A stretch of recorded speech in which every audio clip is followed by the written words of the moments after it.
Nah, sekarang, ini pasti saya tanya ini.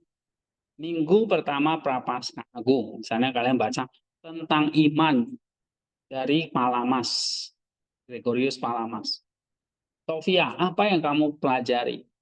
Kamu harus bisa jawab. Pasti saya tanya. Kayak kemat tadi, tentang pengampunan, ya kan? Nggak ada yang bisa jawab. Gitu. Nah, itu yang bikin saya marah. Kan kalian sudah tahu, belajar sama saya itu bukan cuma 1 semester. Yang selalu kalau saya mau mulai pelajaran itu pasti akan review pelajaran minggu lalu. Jadi tolong, Pak Hendi masuk ini. Apa ya? Minggu lalu nyambung lagi. Apa yang dipelajari? Makanya itu ada tugas mingguan sampai saya suruh. Jadi kalau udah kerjain tugas mingguan, ditanya, udah lupa pun apa yang ditulis lah. Ya supaya nggak lupa kan kamu catat, kamu bawa. Saya tanya, Olive misalnya. Jangan, di Word Pak. Loh, bukan itu jawaban yang saya mau. Ya. Nah, sekarang kita masuk ke buku eksposisi yang kedua. Ini sudah punya bukunya. Yang ini. Buku 2. Oke, yang buku pertama kita bahas tentang apa? Allah. Ya kan? Apa yang sudah kamu bahas? Sudah banyak. Coba salah satu poinnya apa, Helmi? Allah itu, saya tanya Helmi.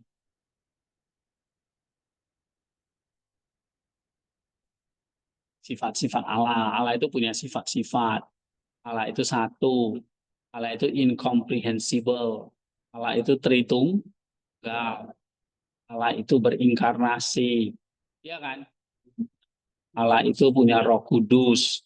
Allah itu diperanakan, memperanakan, keluaran, kan gitu-gitu. Ya kan? Nah, begitu nanti kalau saya tanya, langsung jawab. Risman, Allah itu apa yang kamu pelajari? Allah itu adalah karena dia telah melalui batas waktu kita, Allah itu adalah satu, tidak banyak. Tapi kalau kita pelajari bahwa Allah adalah satu hakikat tiga pribadi, yaitu Allah Tritunggal. Terus Allah itu mempunyai sifat-sifat, punya ilahi, dan sehingga kita tidak bisa melihat secara fisik, tapi kita melihat secara sifat-sifatnya Pak. Terus Allah itu kalau belajar di akhir itu Allah itu kalau banyak berarti misalnya Allah itu tidak banyak, tidak sedikit. Allah itu ada yang pakai negatif sama positif. Gimana itu? Allah itu bukan gelap, bukan terang. Allah itu terang. Maksudnya apa? Iya. Tapi kalau Allah itu bukan terang, yang kayak gitu-gitu. Jadi kalau saya tanya langsung bisa jawab. Ya. Jadi kalau Allah itu kasih, berarti esensinya kasih kan. Kita nggak pernah tahu sifatnya kasih. Tapi kalau saya katakan Allah itu bukan kasih, maksudnya melampaui kasih itu sendiri. Nah, itu kan poin-poin yang sudah diajarin.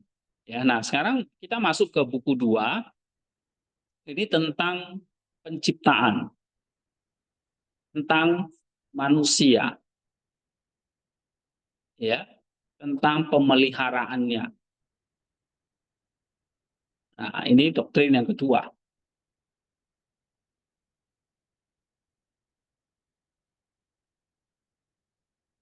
Oke, mengenai zaman sekarang. Coba baca Lismat. Pasal 1 mengenai aion atau zaman. Yang menciptakan zaman. Ya, ya. Dia Dia menciptakan zaman yang dirinya sendiri sudah ada sebelum zaman.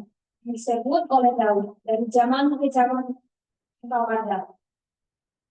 So, Paulus juga berkata melalui dia menciptakan zaman. Ibrani 1 ayat 2, yang harus dipahami bahwa kata zaman memiliki berbagai makna, karena kata itu menunjukkan banyak hal. Bukan setiap manusia disebut sebagai zaman, sekali lagi masa 1000 tahun disebut satu zaman. Sekali lagi, seluruh perjalanan hidup saat ini disebut zaman, juga kehidupan di masa depan, kehidupan kekal setelah kebangkitan, dikatakan sebagai zaman. Sekali lagi, kata zaman digunakan untuk menunjukkan bukan waktu atau bagian dari waktu yang diukur dari pergerakan dan perjalanan matahari, yaitu terdiri dari siang dan malam, tapi semacam gerakan temporal dan selang waktu yang sama dengan kekekalan. Karena zaman adalah sesuatu yang kekal, sama seperti waktu untuk sesuatu yang fana. Oke, terus? Tujuan zaman dunia ini dibicarakan yaitu sejak penciptaan langit dan bumi sampai penyempurnaan dan bangkitan manusia secara umum. Karena ada penyempurnaan sebagian, yaitu kematian setiap orang, tetapi ada juga penyempurnaan secara umum dan sempurna, yaitu ketika bangkitan manusia secara umum terjadi, dan zaman ke-8 adalah zaman yang akan datang. Terus?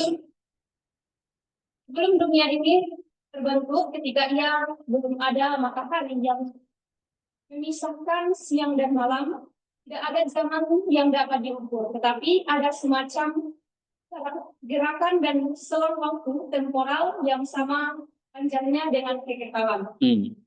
Dan dalam pengertian ini hanya ada satu zaman, dan Allah disebut sebagai Pro-aionios. Karena zaman atau waktu itu sendiri adalah ciptaannya. Sebab Allah yang tidak berawal adalah penciptaan segala sesuatu, baik zaman maupun segala sesuatu yang ada. Berarti kalau Allah menciptakan zaman, dia melampaui zaman nggak? Melampaui. Jadi Allah nggak bisa diukur dengan zaman. Terus sebab dan ketika saya mengatakan Allah, jelaslah bahwa yang saya maksud adalah Bapa dan Anak yang tunggal, anaknya yang tunggal. Dan kita, Yesus Kristus dan Roh-Nya yang Maha Kudus, Allah kita yang esa. Iya. Tapi dia juga berbicara tentang zaman-zaman, karena 7 zaman di dunia sekarang ini mencakup banyak zaman dalam arti kehidupan manusia. Dan satu zaman mencakup semua zaman, dan masa kini dan masa depan dikatakan sebagai zaman-zaman. Lebih jauh lagi, hidup yang kekal dan hukum yang kekal memastikan bahwa zaman atau masa yang akan datang tidak akan pernah berakhir. Karena waktu tidak akan dihitung dengan siang dan malam, bahkan setelah kebangkitan. Tapi akan ada satu hari tanpa malam, di mana matahari keadilan akan bersinar terang bagi orang benar. Tapi bagi orang berdosa akan ada dalam dan tak terbatas. Dengan cara apakah masa 1000 tahun itu akan dihitung yang menurut Origen diperlukan untuk pemulihan yang sempurna. Oleh karena itu, dari semua zaman, satu-satunya pencipta adalah Allah yang juga menciptakan alam semesta dan yang telah ada sebelum zaman. Oke. Nah, ini tentang zaman atau aion. Ya, nah di sini analisisnya Damaskus menjelaskan konsep zaman. Artinya apa? Pertama, Allah menciptakan zaman. Tapi dia melampaui zaman itu. Artinya dia sudah ada sebelum zaman itu sendiri. Jadi dia tidak bagian dari zaman. Manusia yang bagian dari zaman. Ya. Nah, di sini Yohanes mengutip apa? Daud dan Rasul Paulus untuk mendukung pandangannya bahwa Allah adalah yang kekal, yang ada dari zaman ke zaman. Bukan berarti dia ada di dalam zaman. Dia melampaui zaman itu sendiri. Makanya doktrin Allah yang pertama itu jangan lupa gitu ya. Nah, melalui Kristus Allah menciptakan zaman. Oke, coba baca Lestari ini. Saint Yohanes. Ini Yohanes juga memberikan penjelasan rinci mengenai berbagai makna dan kata zaman. Ia menunjukkan bahwa zaman dapat merujuk pada kehidupan manusia masa 1000 tahun seluruh perjalanan hidup saat itu, seperti kehidupan kekal setelah kebangkitan.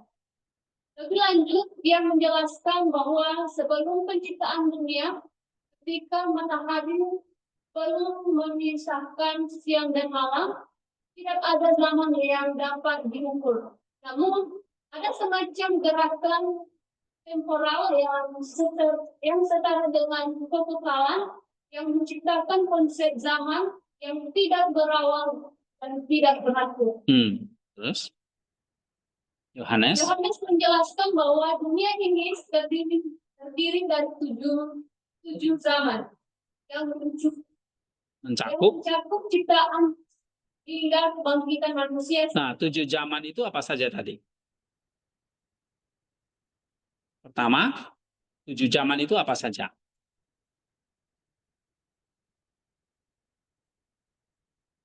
Pertama apa?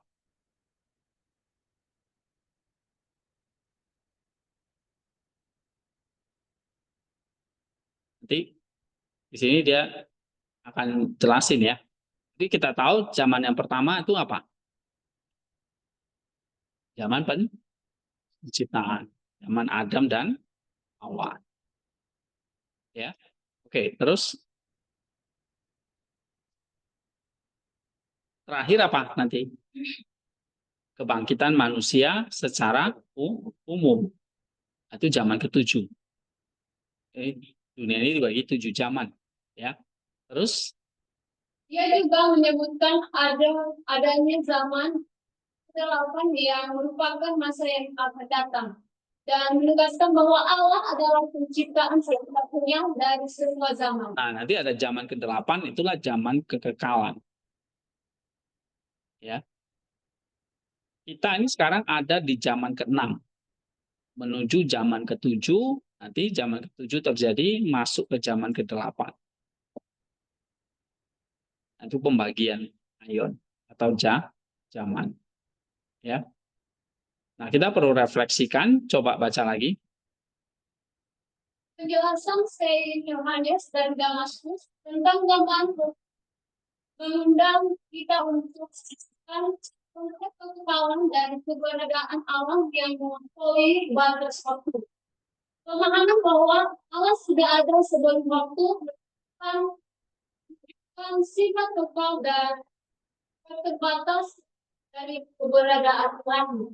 Ini memperkuat keyakinan bahwa Allah adalah penciptaan dan maha kuasa dan penguasa atas segala sesuatu termasuk waktu itu sendiri. Refleksi ini juga mengajarkan bahwa kehidupan kita di dunia ini hanyalah salah satu dari berbagai zaman yang diciptakan oleh Allah. Setiap zaman memiliki makna dan tujuan yang berbeda, dan kita diingatkan bahwa kehidupan kita di bumi ini bersifat sementara. Pandangan Yohanes tentang zaman membantu kita memahami pentingnya hidup dalam perspektif kekekalan, menyiapkan diri untuk zaman ke-8, yaitu kehidupan kekal setelah kebangkitan. Oke. Oh, bacanya tuh laptop nanti. Ya, zaman ke-8 itu apa?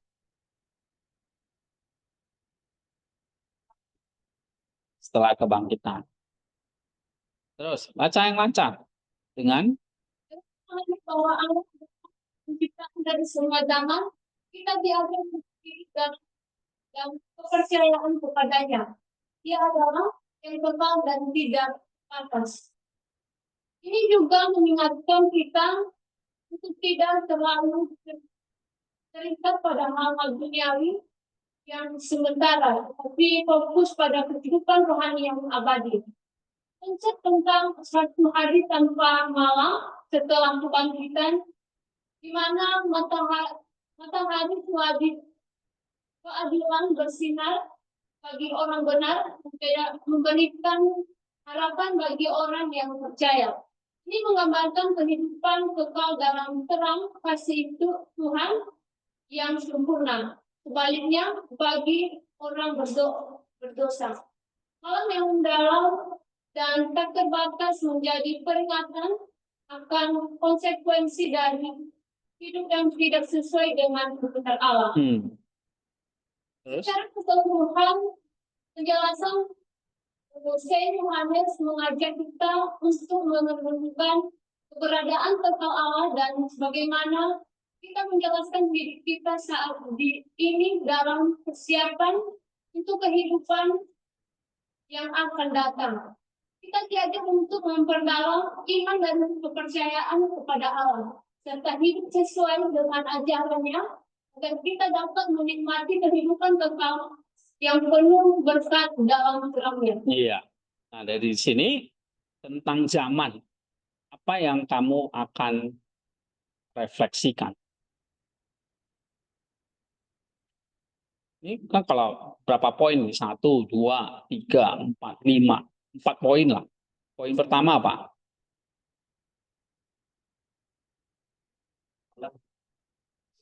Oke, yang kedua. Ayo cepat. Oke, yang ketiga. Paragraf kedua itu apa? Paragraf ketiga.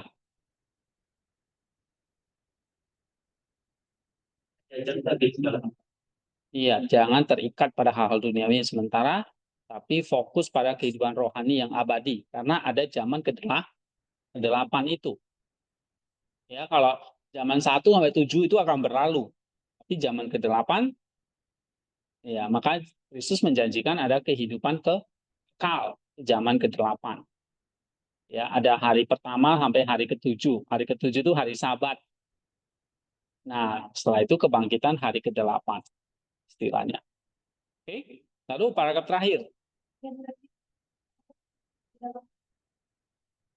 Ya, karena kalau ada zaman ke-8, ini memberikan harapan bagi kita untuk hidup di dalam kekekalan. Oleh sebab itu, ya, ini menjadi persiapan untuk kehidupan yang akan datang. Gitu. Oke? Paham? Nah, sekarang kita bahas tentang penciptaan ini. Coba baca apa? Imelda. Tentang penciptaan. Penciptaan, Allah yang baik dan lebih dari baik, tidak menemukan sesuatu yang dengan diri sendiri, tapi dalam kebaikannya yang melampaui batas, Dia menghendaki adanya hal-hal tertentu yang akan menikmati berkatnya dan berbagi dalam kebaikannya, maka Dia menjadikan segala sesuatu dari ketiadaan menjadi ada dan menciptakannya baik yang tidak terlihat maupun yang terlihat. Jadi penciptaan itu apa? Dia menjadikan segala sesuatu dari yang tidak ada menjadi ada. Itu namanya penciptaan. Dari nggak ada menjadi ada oleh Allah. Itu penciptaan. Terus. Ya, bahkan manusia yang merupakan gabungan dari yang terlihat dan yang tidak terlihat. Dan dengan pikiran tak atau toh, Dia menciptakan dan pikiran adalah dasar dari pekerjaan firman yang mengisinya dan roh yang menyempurnakan. Allah memikirkan tercipta. Allah memikirkan bumi, terciptalah bumi. Allah memikirkan manusia, terciptalah manusia. Firman yang mengisinya, roh yang menyempurnakannya. Oke? Terus. Oke, itu pasal 2 ya. Nah, sekarang analisisnya. Baca lagi. Dalam pasal kedua, Saint Yohanes dan Damaskus menjelaskan tentang penciptaan oleh Allah. Dia menjelaskan bahwa Allah yang adalah baik dan lebih dari baik, tidak menemukan kepuasan dalam kepentingan dirinya sendiri. Dalam kebaikannya yang melampaui batas, Allah menghendaki keberadaan hal-hal yang dapat menikmati berkatnya dan berbagi dalam kebaikannya. Karena itu, Allah menciptakan segala sesuatu dari ketiadaan, baik yang terlihat maupun yang tidak terlihat, termasuk manusia yang merupakan gabungan dari yang terlihat dan yang tidak terlihat. Oke, apa yang kamu dapat di situ? Analisisnya apa? Imelda.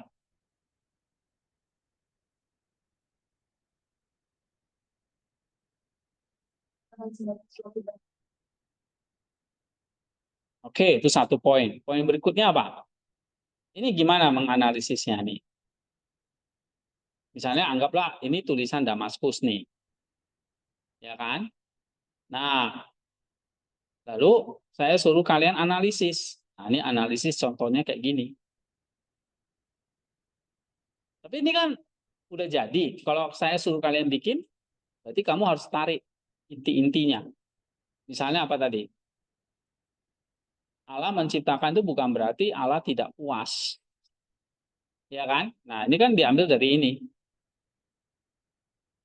Allah yang baik, lebih baik, tidak menemukan kepuasan dalam kesenangan diri, tetapi dalam kebaikannya melampaui batas ia menghendaki adanya hal-hal tertentu yang akan menikmati berkatnya. Jadi Allah mau berbagi kasihnya. Itu tujuan diciptakan. Ya. Nah, Allah menghendaki apa dalam penciptaan itu?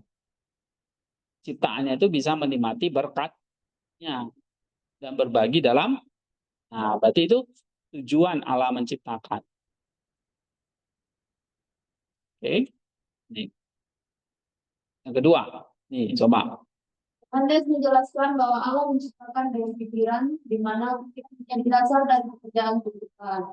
Manalah mengisi ciptaan tersebut dan Roh Kudus menyempurnakannya. Ya. Ya, proses penciptaan menyambung dari ketiga pribadi dan bertunggal Bapa, Kudus atau Anak dan Roh. Nah, jadi kalau misalnya ini ya,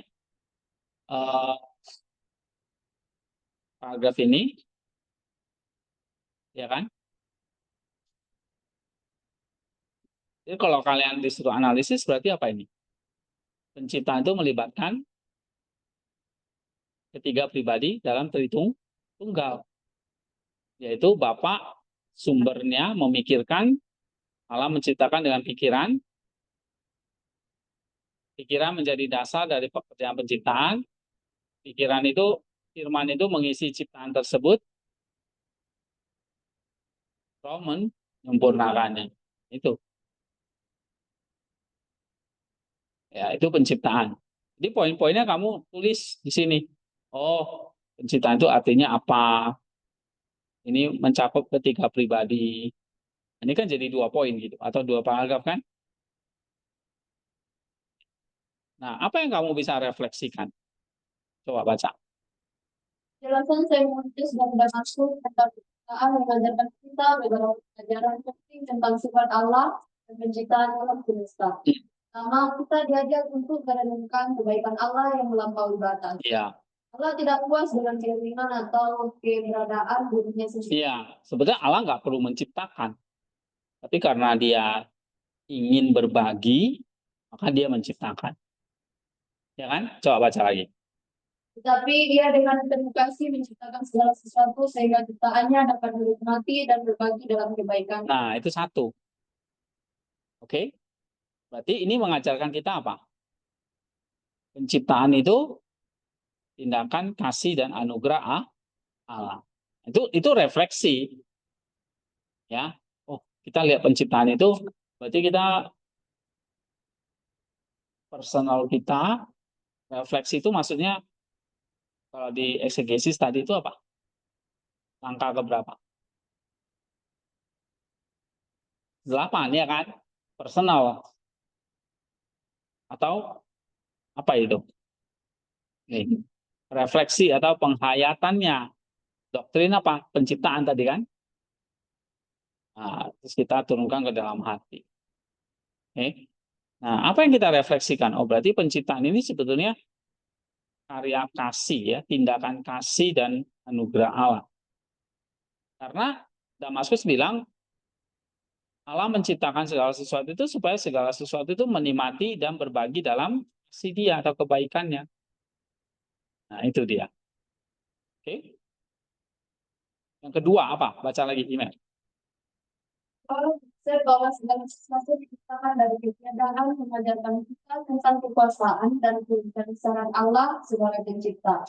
Allah memiliki kuasa untuk membawa segala sesuatu menjadi ada dari ketiadaan. Hmm. Ini memperkuat keyakinan kita akan kebesaran dan keagungan Allah serta ketergantungan kita kepadanya dalam segala hal. Nah, refleksi yang kedua adalah dari tidak ada menjadi ada. Itu berarti apa? Hah? Oke, terus? Iya, ya itu tadi. Yang kedua lagi apa? Ketergantungan kita ya kan kepada dia. Nah, itu namanya refleksinya. Ya. Tapi dari ada tidak ada itu analisisnya. Itu poin dia. Analisis itu poin-poin pentingnya. Jadi kalau kayak tubuhmu dibedah, ada kepala, ada tubuh, ada kaki kan gitu. Kepalamu dibedah lagi, ada otak, ada mata, ada mulut. Apa ini bagian kepala, telinga kan gitu. Itu namanya analisis. Kamu bedah satu-satu. Nah, oke, tapi kalau refleksi itu kamu menghayati apa? Misalnya kalau penciptaan itu dari tiada menjadi ada, oh berarti ini Allah itu maha kuasa. Kita bergantung kepada Dia. Nah, itu namanya refleksif. Ya. Yang ketiga, Tiga, penjelasan yang hakim tentang manusia sebagai gabungan dari yang terlihat dan yang tidak terlihat, mengingatkan kita akan kompleksitas dan keunikan manusia sebagai ciptaan. Kita tidak hanya terdiri dari tubuh fisik, tetapi juga memiliki jiwa yang tidak terlihat. Ini menekankan pentingnya menjaga keseimbangan antara kebutuhan jasmani dan rohani dalam kehidupan kita. iya. Kan Yohanes menjelaskan apa? Manusia itu gabungan dari yang terlihat dan tidak terlihat. Ini kompleks. Jadi manusia bukan hanya tubuh fisik, tapi juga jiwa yang tidak terlihat. Nah, ya, kan di sini dia katakan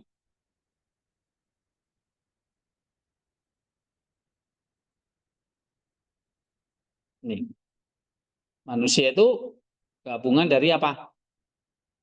Nah, di sini kamu refleksikannya gimana? Kompleks nih manusia, unik. Kalau malaikat tidak terlihat, tapi terlihatnya ada nggak? Nggak ada. Dia nggak ada tubuh jasmani soalnya. Binatang terlihat nggak? Terlihat. Tapi tidak terlihatnya ada nggak? Ada. Dia cuma tubuh. Nggak ada rohnya. Manusia gabungan, hanya jadi kompleks. Nah, dari refleksinya adalah kita perlu menjaga keseimbangan nih antara yang jasmani dan rohani. Itu namanya refleksi. Ya. Yang keempat, Proses penciptaan yang melibatkan pikiran, firman, dan Roh Kudus menunjukkan kerjasama yang harmonis dari ketiga pribadi dalam tunggal. Ini mengajarkan kita tentang kesatuan dan kerjasama dalam penciptaan dan pemeliharaan alam semesta. Kita diajar untuk menghargai dan menemukan misteri Tritunggal dalam tindakan penciptaan. iya. Jadi keempat, ini proses penciptaannya ada pikiran, firman, dan Roh Kudus.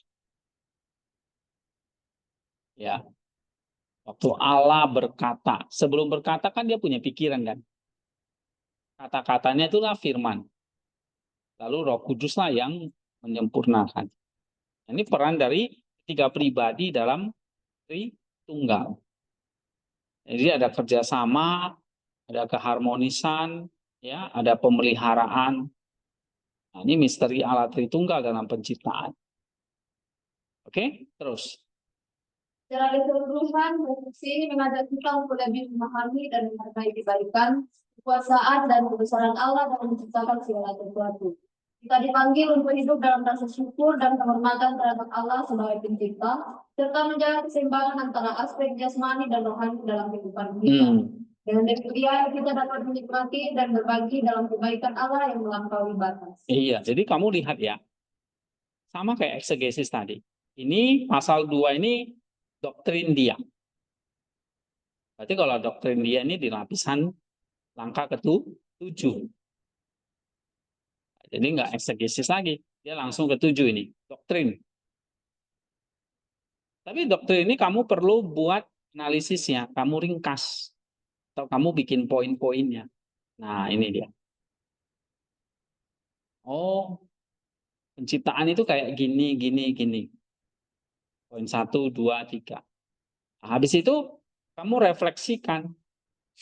Refleksikan itu artinya tadi kamu ambil personalnya, penghayatannya. Nah, ya, misalnya seperti ini. Tentang penciptaan itu kamu dapat berapa poin ini? 4. Ya. Pertama, kita diajak untuk merenungkan kebaikan Allah. Yang kedua, segala sesuatu diciptakan dari tidak ada menjadi ada. Ini menunjukkan kekuasaan kebesaran Allah. Ya. Yang ketiga, manusia itu kompleks, ya kan? Yang keempat, proses penciptaan melibatkan Allah Tritunggal. Nah, itu 4 doktrinnya. Tapi refleksinya apa? Kamu baca dong. Ini mengajarkan kita apa? Kalau manusia itu kompleks, ya, ini menekankan pentingnya apa? Keseimbangan jasmani dan rohani. Ya, kalau penciptaan itu dari tidak ada menjadi ada, ini memperkuat keyakinan kita akan keagungan Tuhan, ketergantungan kita kepadanya. Itu namanya refleksi. Oke, kalau kebaikan Allah, manusia kita dicipta untuk menikmati kebaikannya. Ya, jadi penciptaan itu menunjukkan tindakan kasih dan anugerah Allah. Itu namanya refleksi. Ya. Oke, sekarang kita baca lagi. Nah, sekarang kalau penciptaan, sekarang penciptaan malaikat nih. Mengenai malaikat. Coba baca tadi Marsha udah. Apa udah? Nenong lah. Oke. Dia sendiri adalah pencipta dan terbuat pada mereka karena dia yang membawa mereka dari ketiadaan menjadi ada dan menciptakan mereka menurut gambarnya sendiri. Suatu rasa yang tidak terwujud semacam roh atau mati yang tidak terwujud. Dalam kata-kata Daud, dia dibuat kepada malaikat yang menjadi roh dan para pelayannya menjadi nyala api dan dia telah menggambarkan pribadi, semangat, panas, ketajaman dan ketapatan yang dengannya mereka lapor akan Allah dan melayani dia dan bagaimana mereka dibawa ke daerah yang atas dan cukup terbebas dari semua pemikiran material. Maka malaikat adalah esensi yang berintelek, dan gerakan abadi dengan kehendak bebas, tidak bertumbuh melayani Allah telah memperoleh anugerah suatu kekuatan natural yang kekal dan hanya sang pencipta yang mengetahui bentuk dan batasan esensinya. Tapi dapat kita pahami hanyalah bahwa ia tidak terwujud dan tidak material. Karena semua yang dapat kita pahami hanyalah bahwa ia terwujud dan tidak material, karena semua yang bandingkan dengan Allah dan tidak ada bandingannya. Kita dapat mendapati menjadi pada dan material sebab pada kenyataannya hanya Allah yang tidak bersifat material dan tidak terwujud. Nah, nanti ini kamu baca ya. Kamu lihat contoh. Oh, analisisnya kayak gimana nih? Poin-poinnya nih 1, 2, 3. Nah, itu namanya analisis. Ya. Ini kayak kamu meringkas doang gitu. Poin 1, poin 2, poin 3. Kayak tadi aja ilustrasi tubuh tadi. Kepalamu, kalau dianalisis ada apa aja? Rambut. Ada apa lagi? Ah, ya kan? Jangan kamu bilang kaki. Nah, nggak ada di situ. Berarti salah. Ada mulut, ada otak, ya, ada mata, ada telinga, apalagi di dalam ini, tengkorak, gitu. Itu kalau analisis kepala. Jadi bagian-bagiannya kamu uraikan. Nah, berarti kamu baca harus nangkap tuh apa saja ini yang diuraikan oleh Damaskus. Nah, ini. Misalnya ini berapa paragraf ya? Bisa saja. Ini 5 paragraf, kamu bisa analisis jadi 10. Ya kan? Gantung isinya gimana. Oke, baca lagi. Kan sudah mulai dalam jelek dan Hmm. diberkahi dengan kehendak bebas. Dapat berubah-ubah dalam kehendak atau berubah-ubah. Nah, ini tentang malaikat nih. Kodrat malaikat itu berintelek, dia katakan. Terus, Karena semua yang diciptakan dapat berubah dan diciptakan dan tidak dapat berubah. Juga semua yang rasional juga diberkahi dengan kehendak bebas, maka karena ia rasional dan berintelek, ia diberkahi dengan kehendak bebas. Dan karena ia diciptakan, ia dapat berubah, memiliki kekuatan untuk tetap tinggal atau berkembang dalam kebaikan atau berbalik ke arah kejahatan. iya, jadi malaikat pun punya kehendak bebas, akhirnya dia bisa menuju kebaikan atau berbalik ke arah kejahatan. Sama seperti manusia punya kehendak bebas, bisa berbuat baik, bisa berbuat jahat. Nah, gitu. Coba baca lagi, generasi. Meskipun manusia karena kemampuannya mampu untuk bertobat. Malaikat karena dia tidak. Malaikat abadi bukan karena kodrat tetapi karena anugerah. Sebab segala sesuatu yang memiliki permulaan akan sampai dengan akhirnya. Tapi hanya Allah saja yang tahu atau menentukannya dia berada di atas. Nah, dia pencipta waktu, dia berada di bawah kekuasaan waktu, tetapi melampaui waktu. nah, Mereka adalah nah dari situ ya, kamu coba analisis misalnya, ya tanpa lihat ini dulu. Oke, nah apa yang kamu analisis generasi?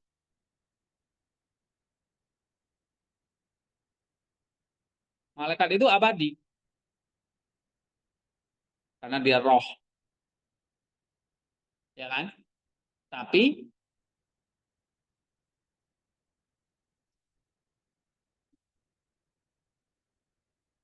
dia kekal nggak? Enggak, karena dia abadi berdasarkan anugerah, bukan kodrat. Kalau Allah itu kodratnya memang kekal, tapi malaikat ciptaan, ya kan? Yang abadi. Bisa mati kalau gitu? Nggak bisa. Namanya abadi nggak bisa mati.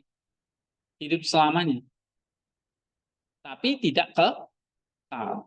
Jadi kalau abadi itu ciptaan, tapi yang tidak mati seterusnya. Kalau kekal itu Allah saja. Ya, jadi bisa bedakan antara abadi dan kekal ya. Nah, makanya dikatakan tetapi hanya Allah saja yang kekal. Gitu. Ya, makanya di grup itu saya lihat ya ada beberapa yang sudah mulai belajar komen-komen itu. Itu namanya analisis. Ya. Tapi ini yang cowok-cowok saya lihat, saya Nenong kemarin, yang lain-lain udah nggak ada lagi. Kan saya bilang minimal seminggu sekali atau 2 kali. Tiap hari saya suruh. Tapi yang itu aja orang. Yang belum pernah ini loh. Siapa yang belum pernah? Generasi saya lihat nggak pernah, jarang. Risman, Rahmat, nih Helmi ngaku sendiri, Olivia, hah? Kan saya tinggal lihat di WA aja nih. Ini WA saya nggak pernah hapus kok nih.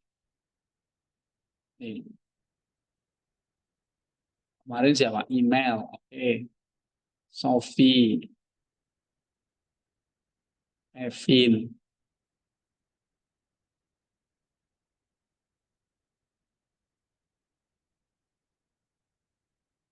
terus Tania. Nah, ini kan waktu kamu nulis ini kan kamu mikir kan? Ini kan kamu ringkas kan? Nah, ini namanya analisis.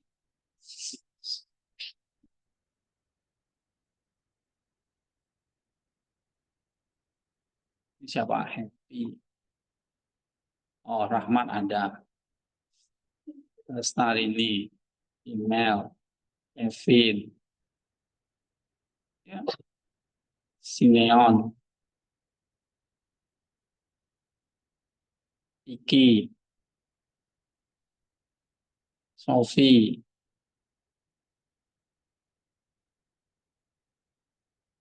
Ini terakhir siapa ini? Nggak ada. Hari ini nggak ada. Hari ini kalian kena marah. Ya kan? Oke, coba baca lagi. Mereka adalah cahaya-cahaya yang jelas sebelum berasal dari cahaya pertama yang tidak berawal dan mereka memiliki kuasa untuk menerangi. Mereka tidak membutuhkan lidah atau pengeluaran, tetapi tanpa mengucapkan kata-kata, mereka saling mengkomunikasikan pikiran-pikiran dan nasihat-nasihat mereka. Ini ciri malaikat itu. Nggak punya tubuh soalnya. Tapi bisa komunikasi. Loh, nggak punya tubuh, cara ngomongnya gimana? Kan nggak punya lidah. Kan? Kalau kamu kan punya lidah baru bisa ngomong. Coba lidah kita dipotong.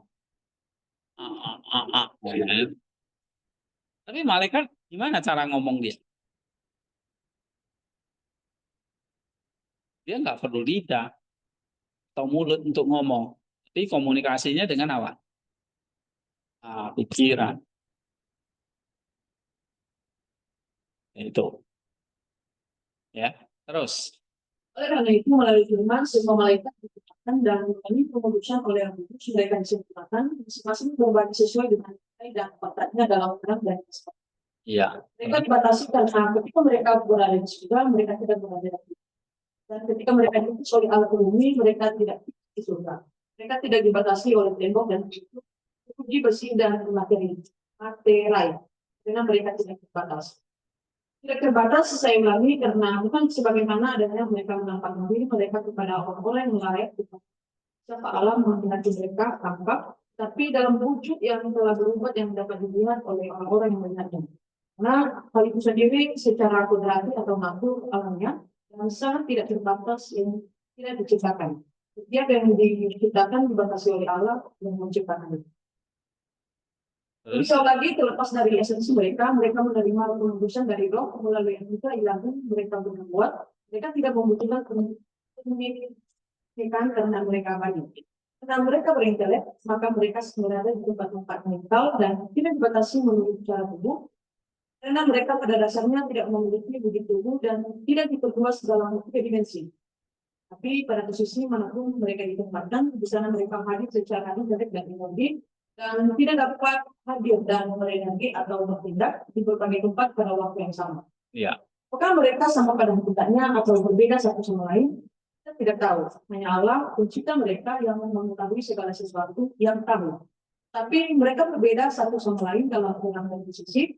Apakah posisi mereka tergantung pada terang mereka atau terang mereka pada posisi mereka? Dan mereka memberikan terang satu sama lain karena mereka umum satu sama lain dalam pangkat dan kodrat. Dan jelas yang lebih tinggi memberikan terang dan pengetahuannya kepada yang lebih.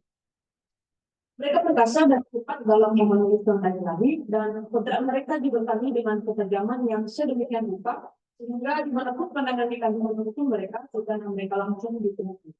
Jika adalah menjaga pembagian bumi dan mereka ditetapkan atas bangsa-bangsa dan wilayah diberikan kepada mereka oleh tuntutan mereka. Mereka mengatur semua urusan kita dan memberi kita pertolongan. Dan alasannya tentu saja karena mereka ditetapkan atas kita oleh kehendak dan perintah kami dan selalu berada di sekitar Allah. Dengan supaya mereka tergerak kepada kejahatan, namun mereka tidak sepenuhnya tidak dapat digerakkan. Tapi sekarang mereka sama sekali tidak dapat digerakkan karena kodratnya, tetapi karena rahmat dan kedekatan mereka dengan baik. Mereka melihat Allah sesuai dengan kapasitas mereka dan inilah makanya mereka. Mereka berada di atas kita karena mereka tidak bertumbuh dan bebas dari segala nafsu jasmania, namun tetap memiliki nafsu. Sebab hanya saya bilang ini saja yang tidak memiliki nafsu. Iya. Terus? Mereka mengambil bentuk yang berbeda atas perintah guru mereka, dan dengan demikian mengungkapkan diri mereka kepada manusia dan menyingkapkan misteri-misteri kepada mereka.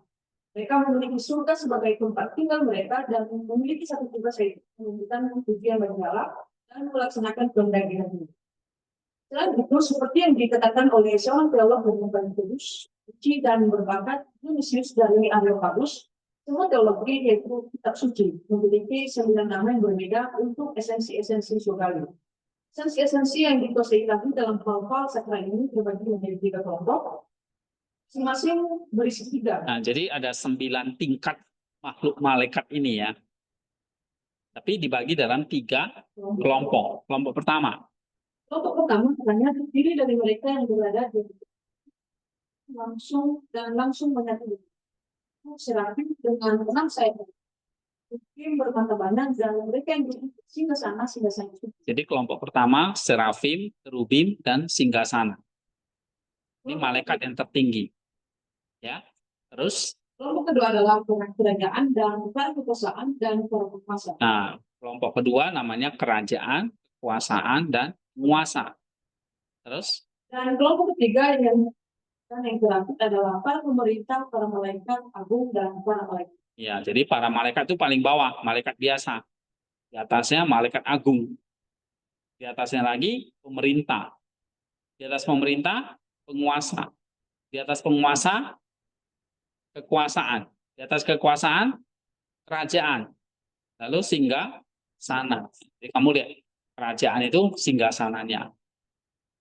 Lalu ada kerajaannya. Lalu ada kekuasaannya. Lalu ada penguasanya. Penguasa itu mungkin menteri-menterinya gitu ya.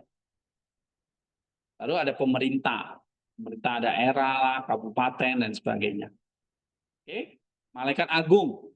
Nah, itu berarti kayak polisinya lah gitu ya. Para malaikat, nah kita nih duduknya. Itu kalau diibaratkan kerajaan itu seperti itu. Nah, serafim dan kerubim itu paling tinggi. Di atas singgasana. Serafim itu bersayap 6, kerubim yang bermata banyak. Ya, kamu Google aja.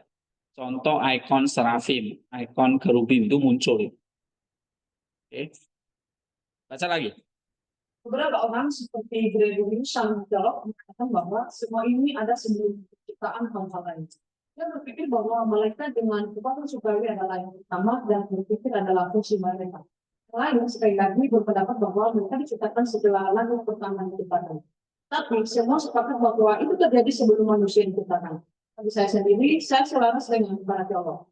Nah, sudah sepantasnya esensi mental yang pertama kali diciptakan, lalu yang dapat dirasakan dan akhirnya manusia itu sendiri yang di dalamnya, yang di dalam keberadaannya kedua bagian itu bersatu. Iya. Terus? Tetapi mereka mengatakan bahwa para malaikat adalah pencipta segala jenis esensi apapun dalam mulut bagi mereka iblis.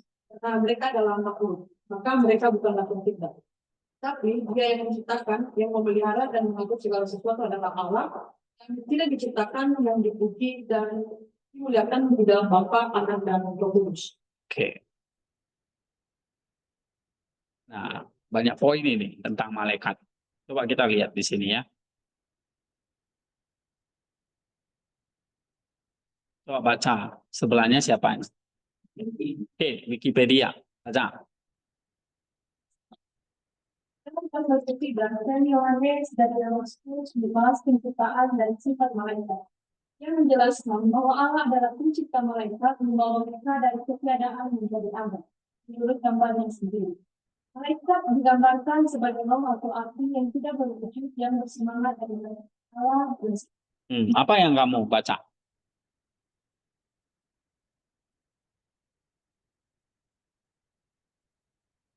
Malaikat itu diciptakan. Terus dari ada menjadi tidak ada menjadi ada menurut gambar Allah. Malaikat itu roh tidak berwujud. Roh atau api yang tidak berwujud. Lalu ngapain aja fungsi dia? Melayani Allah. Ya, dia selalu bersemangat dan melayani Allah dengan setia. Oke, baca lagi. Malaikat adalah esensi yang bersifat dan terapkan apalagi kita bebas dan tidak. Mereka memiliki saudara besar anugerah Allah dan juga karena kita sendiri. Hanya Allah yang mengetahui sepenuhnya begitu dan batasnya esensi mereka. Mereka bersifat nasional dan berbicara. Jadi tidak bebas tetapi tetap dapat berubah dan berubah. Iya, yang kedua ini tentang apa? Iya, malaikat itu di sini dikatakan apa? Ini ya, diambil dari paragraf ini nih. Nih. Ya kan? Mereka makhluk berintelek, berarti punya kehendak bebas, cuma tidak bertubuh untuk melayani Allah. Ya. Terus nomor 3. Dan Yohanes juga menegaskan bahwa meskipun manusia dapat bertobat karena kelemahan tubuhnya, mereka tidak bisa karena mereka tidak bertubuh. Nah, malaikat bisa bertobat. Kalau menurut Damaskus, malaikat tidak bisa.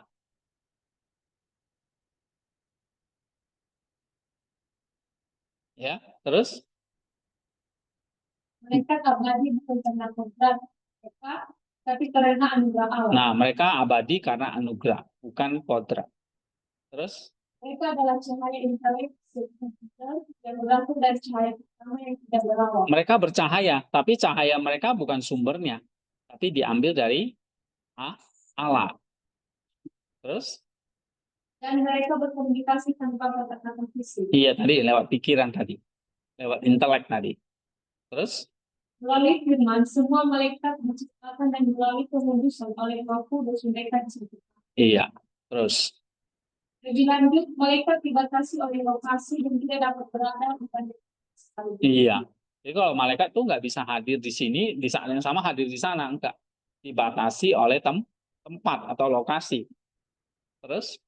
Mereka memiliki tugas khusus sesuai dengan kehendak Allah, termasuk menjaga pembagian bumi dan memberi pertolongan kepada manusia. Nah, itu juga memberi pertolongan kepada manusia. Terus? Mereka juga memiliki hierarki dan perbedaan dalam peran dan posisi, serta bergerak kepada kejahatan dengan susah payah. Iya, jadi mereka punya hierarki tadi yang 9 itu. Ya. Baca lagi refleksinya. Yohanes dan Damaskus tentang malaikat mengajarkan kita beberapa hal penting tentang waktu buat ini dan peran mereka dalam rencana Allah. Pertama, kita diingatkan bahwa malaikat adalah ciptaan Allah yang setia dan melayaninya dengan sepenuh hati. Mereka diciptakan untuk menjalankan kehendak Allah dan menjaga umat manusia. Ini mengajarkan kita tentang keagungan dan kebesaran Allah sebagai pencipta yang menciptakan berbagai esensi, baik yang terlihat maupun yang tidak terlihat. Kedua, malaikat sebagai esensi yang berintelek memiliki kehendak bebas, mengingatkan kita bahwa semua ciptaan Allah termasuk manusia diberi kebebasan untuk memilih. Kebebasan ini membawa tanggung jawab besar untuk memilih kebaikan dan menghindari kejahatan. Malaikat yang tetap setia kepada Allah adalah teladan bagi kita untuk menjalani kehidupan yang berfokus pada kehendak Allah dan menjauhkan diri dari godaan kejahatan. Iya. Terus? Ketiga, penjelasan tentang hierarki malaikat dan tugas khusus mereka menunjukkan bahwa ada keteraturan dan struktur dalam penciptaan Allah. Iya, jadi kalau ada hierarkinya, Allah menciptakan segala sesuatu terstruktur dengan baik. Rapi gitu ya. Lalu? Setiap mereka memiliki peran dan tugas tertentu yang diberikan oleh Allah. Ini mengajarkan kita tentang pentingnya menjalankan peran dan tanggung jawab kita masing-masing sesuai dengan pandangan Allah. Iya. Yang keempat. Keempat, konsep bahwa malaikat abadi bukan karena kodrat mereka, tapi karena anugerah Allah mengingatkan kita bahwa hidup kekal adalah anugerah dari Allah. Malaikat seperti kita sepenuhnya bergantung pada kasih karunia Allah untuk keberadaan mereka yang kekal. Ini memperkuat keyakinan kita bahwa keselamatan dan hidup kekal diberikan oleh Allah sebagai anugerah, bukan karena usaha atau kodrat kita sendiri. Iya. Akhirnya, penjelasan tentang komunikasi mereka dan keterbatasan mereka dalam lokasi mengajarkan kita tentang sifat spiritual dan unik dari makhluk-makhluk ini. Meski mereka tidak terikat oleh batasan fisik seperti manusia, mereka tetap makhluk ciptaan yang tunduk pada kehendak dan perintah. Iya. Terus? Dengan memahami ajaran Saint Yohanes dan Damaskus tentang malaikat, kita diajar untuk lebih menghargai dan memahami peran malaikat dalam rencana Allah, serta memperkuat iman kita kepada Allah sebagai penciptaan dan penguasa segala sesuatu. Kita juga diajar untuk menjalani hidup dengan kesetiaan dan ketaatan kepada Allah, serta mempersiapkan diri untuk hidup kekal melalui kasih karunia-Nya. Iya. Jadi kalau dari refleksi ini tentang penciptaan malaikat, hubungannya dengan kamu apa? Kita diajak apa nih sama Yohanes Damaskus? Hah? Apa itu? Aha. Ya, hubungannya dengan kamu apa? Penciptaan malaikat ini dengan kita manusia apa?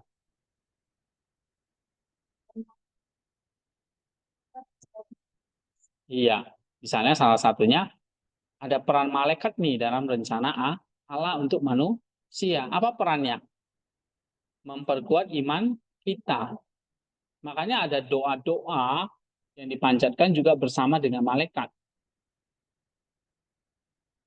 Kan buku doanya saya sudah pernah kasih ya. Itu ada doa pada malaikat penjaga. Ya, karena mereka diciptakan untuk melayani Allah dan sesama dan manusia. Nah, ini malaikat itu kan jarang ya mungkin nggak pernah dikhotbahkan di gereja ya. Pernah dengar khotbah judulnya malaikat? Ya udah nanti kalian khotbahin ya tentang malaikat itu. Kalau iblis sering ya disalah-salahin tapi jadi kambing hitam. Ini malaikat nggak pernah disinggung, ya kan? Nah, ini kita belajar tentang malaikat. Lalu hubungannya tadi dengan kita apa tadi? Nih, peran malaikat dalam cara memperkuat iman kita kepada Allah sebagai pencipta dan penguasa segala sesuatu. Kita diajak untuk menjalani hidup dengan kesetiaan dan ketaatan kepada Allah serta mempersiapkan diri untuk hidup kekal melalui kasih karunia-Nya. Nah, jadi melalui itu kita dibantu oleh malaikat. Ya, jadi bukan hanya Roh Kudus sebagai penolong, tetapi juga malaikat. Nah, setiap orang Tuhan kasih seorang malaikat pelindung. Setiap orang punya, cuma kamu nggak pernah bisa melihat, ya. Tapi dia selalu mendampingi kamu. Nah, begitu masa waktumu rohmu akan berpindah, dia akan mencabut rohmu, ya. Jadi kok saya nggak pernah merasakan pertolongan dia, Pak? Ada, kamu nggak merasakan. Oke.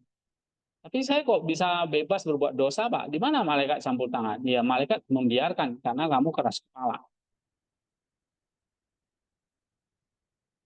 ya. Nah, jadi malaikat itu nggak mengambil alih hidup kamu, nggak. Tapi dia ada ya dalam kapasitas untuk menjaga kita dalam hal-hal misalnya dari perlindungan si jahat, dari serangan si iblis dan sebagainya. Oke, tapi kalau kamu dengan sengaja misalnya ya cari-cari iblis ya, kamu akan ya malaikat itu nggak bisa menjaga kamu gitu. Memang dia ada keterbatasan ya. Nah, nanti kita eh, bahas ini lebih dalam tentang apa ya peran malaikat di sini. Misalnya di sini dikatakan eh, malaikat itu nggak bisa hadir, terikat oleh batasan fisik juga. Ya, dia tunduk pada kehendak dan perintah Allah, sehingga dia nggak mengambil alih kehendak bebas kita. Ya, tapi kalau kamu hidup di dalam kekudusan, nah kamu akan dilindungi oleh malaikat itu.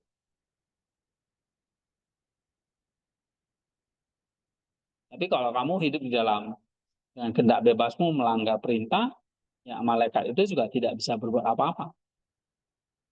Gitu.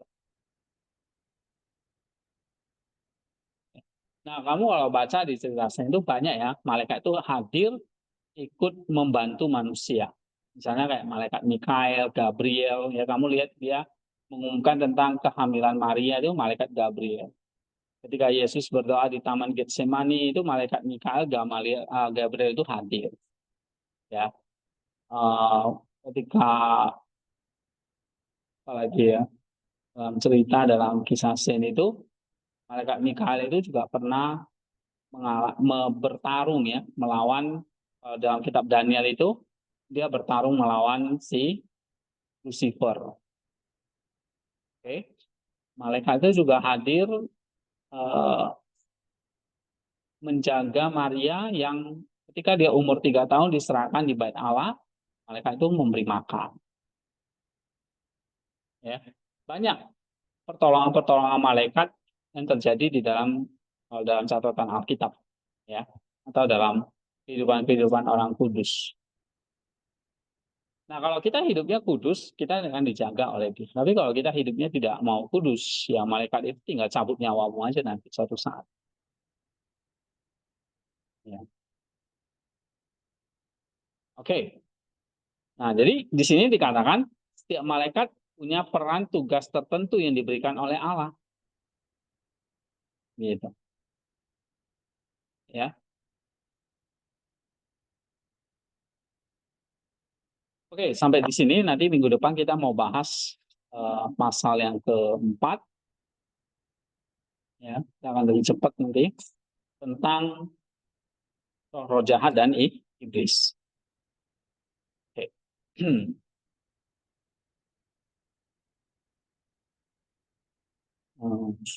Seperti aja.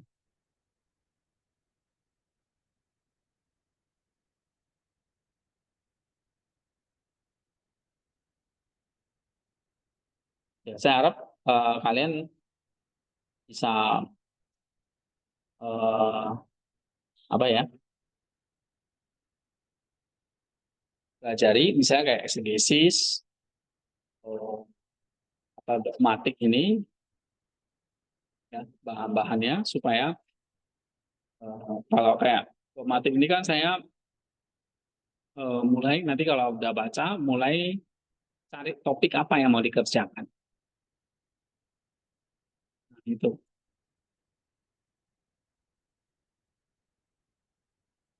tentang ada yang tertarik bahas tentang malaikat itu bisa. Oke ya, jadi dipikirkan. Ya kita selesai, kita berdoa dulu. Ika berdoa.